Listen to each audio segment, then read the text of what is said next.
Hello everyone, my name is Michael and welcome to the second episode of the React tutorial series. In this episode, what we'll be going through is the project structure we have generated from the previous video, and we will go through what each file does and what file you should change, what file you shouldn't. So without further ado, let's get into the video. So quick reminder, to open your project in Visual Studio Code, what you can do is first of all click up here, File, open folder, click your project folder, and then click select folder. And there we go, it opened my project folder in Visual Studio Code. Now let's start from the public folder and let's go to the index.html file. So the index.html file acts as a template for our React.js code. So when our code is compiled, it creates automatically a new index.html file, which is the base file, and then React inserts itself inside this index.html file, and it controls certain part as the body, the title, and other sections of it. So if I scroll down here, in this div is where React.js code will be inserted automatically after compiling the code. So anything I write on the React.js code, it will be automatically inserted here after compiling the code. So that's basically it for the index.html file. I'll also explain right now what these are, while explaining also the other files of our public folder. So if we go to the favicon.ico, as you'll see, this is basically an icon file for our website, and let me show you what that is. So if I open a new Chrome tab, and if you look up here, this is basically the favicon for Google. In my GitHub, as you'll see here, it is showing the GitHub favicon. So that's basically what the favicon is, and you can change the favicon either by deleting this favicon and adding another file called favicon.ico, so it has to be the same file name. You can also change the favicon right here, so you can specify another file name here, and this right here, as it says right here, when we use the public underscore URL in the tags, it will be replaced with the URL of the public folder. Then on our logo.png, those logo PNG files are used mostly for mobile apps. So in the future, I'll show you how you can make your website so users can download it as an app. And by opening that app, it will open the website inside the app. So on the mobile version, this is the app logo, and we are also specifying that right here on the Apple Touch icon. And lastly, we have the manifest.json file right here, which is specifying some information about our website, and that's again used for the mobile version of it, which I will show you again in the future how you can do that. So we are specifying a short name, then the full name of the app, the icons, and the sizes, and the type, and other information about them. And lastly, the start underscore URL is, for example, if I change that to /contact, and I have a page in my website, which is the contact page, when the user opens the app, he will be redirected to that page automatically. So that's that for manifest.json. And robots.txt, I'll not go through that, but basically that is used for Google search engine or other search engines for their crawlers. So now let's move on the Src folder.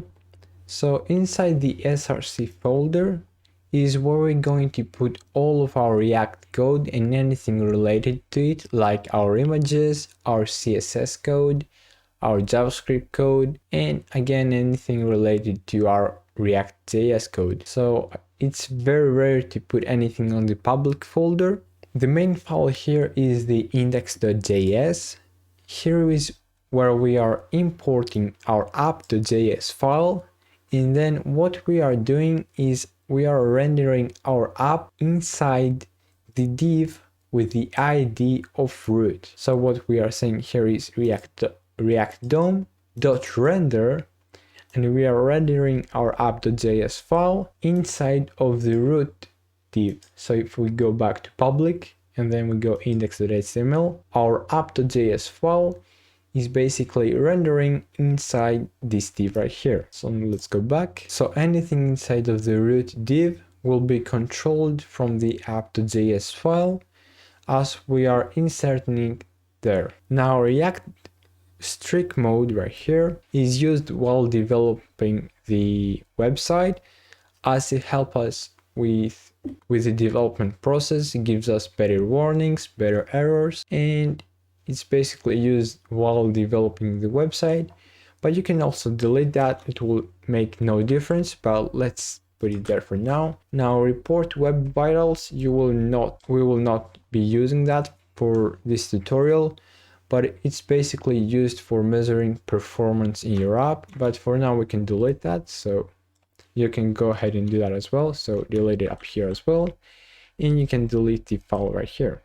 So now let's go on our app.js file, and as I said on index.js, this is what is generated inside the HTML file. So now on the app.js file, like I said on index.js file, this is what generated inside the HTML file. So all of our pages, all of our CSS will be imported here to be compiled. So it acts as the base file, and what it returns right here is JSX code. You might think this is HTML because it looks very similar to it, but it's JSX. So JSX, it looks like HTML. It has a lot of similarities, but it has a few differences in syntax. So as you'll see here, instead of class, we are using class name, and some other features like the ability to write JavaScript on it. So as you'll see here on our image, on our source, we are not specifying a file location, but instead we are importing JavaScript, which we will talk in future episodes, and that's basically it. Now let's go again back to the app.js and let's make it simpler. So let's delete that and let's do hello YouTube, and let's leave it like that. We don't really need everything else. And again, let's delete the logo.cvg file, and let's delete it from here as well, and that's it. Now let's go on the app.css, and here is our main CSS file, and here is where we basically are putting our style sheet of our application. So we are using the class name and we are specifying certain styles for that class name, and yeah, that's basically it for that. We are importing that here. Every file we will be using will be imported on our app.js file, and then that app.js file is imported to index.js, and index.js renders everything inside the index.html file. Now let's move on the app.test.js, and this file is used to run tests on our website. So let's say we want to test if our website is running correctly. So we are running a test here, and it will tell us if the test runs successfully or not. We will not go through that in this tutorial series, so we can delete that. And again, for setup tests, we can delete that as well. And now it looks a lot simpler. Now we can also delete the index.css, as basically the app.css has the same functionality, so it acts as the global CSS. But in the future, we will be making another CSS file for each page or for each component. And when I'm referring to components, I basically mean a button or a navigation bar or anything related to that, or any other elements of our website. So let's delete that. And that's basically it for this Src folder. So now let's move on our package.json. So if I click here, so here is where our dependencies are defined. So any dependency we are using for our React.js app will be defined here. And again, we will be using many dependencies for a bigger app. So you will have like 100 dependencies or more, and you cannot remember that.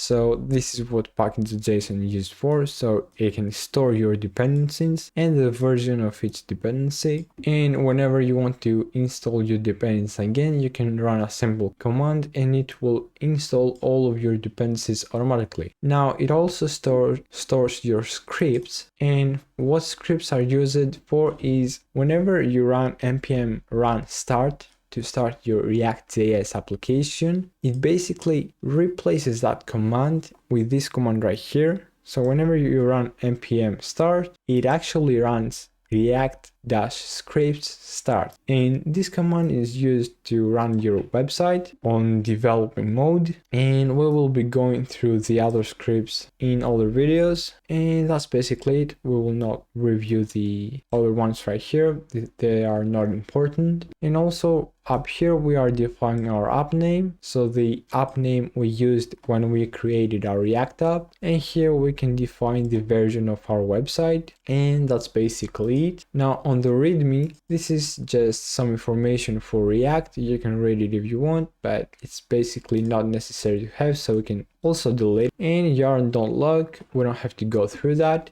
neither package log.json. It basically acts as a log, so it logs what dependencies you have downloaded, but no need to go through that right now. So moving on, node_modules folder, here is where all of your dependencies are stored. So every time we will install a dependency, it will be installed here. But as you saw before on our package.json, we only have like a couple here, but in this folder right here you can see probably few hundred of dependencies, and that's because each dependency, so let's say React, is not just one dependency. One dependency can use 10 dependencies, for example, and those 10 dependencies can use another 10 dependencies, and that's how it basically works. So just because you install one dependency, it doesn't mean it will only install one, but it can install many dependencies as well. But you don't really have to understand what is happening here,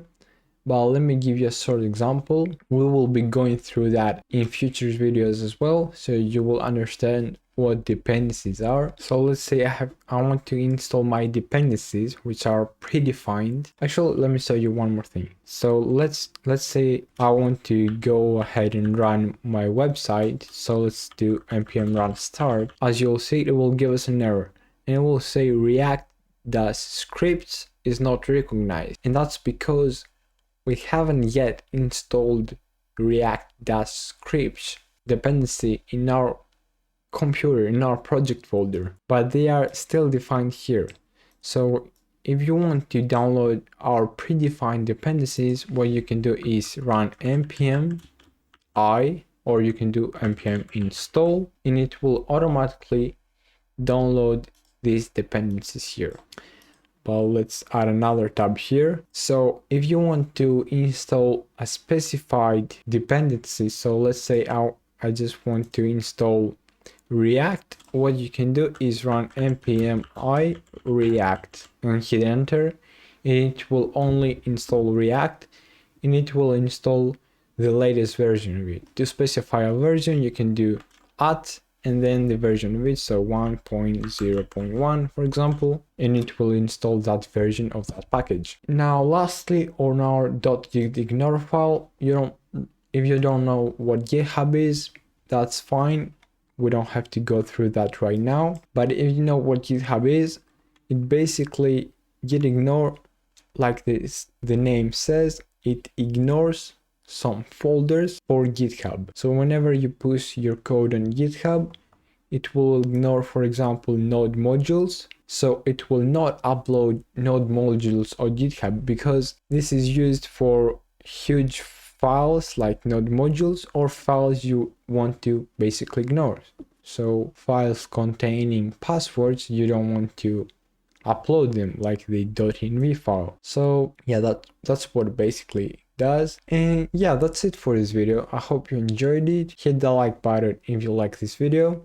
Let me know down in the comments what would you like me to show in the future episodes. Also, let me know what else you'd like to see. besides this Reactjs series, then I would really appreciate if you subscribe to my channel, as I'm trying to hit those 1000 subscribers, and it will help me monetize my videos and invest back into this channel. And lastly, hit that bell notification so you don't miss any of my future episodes.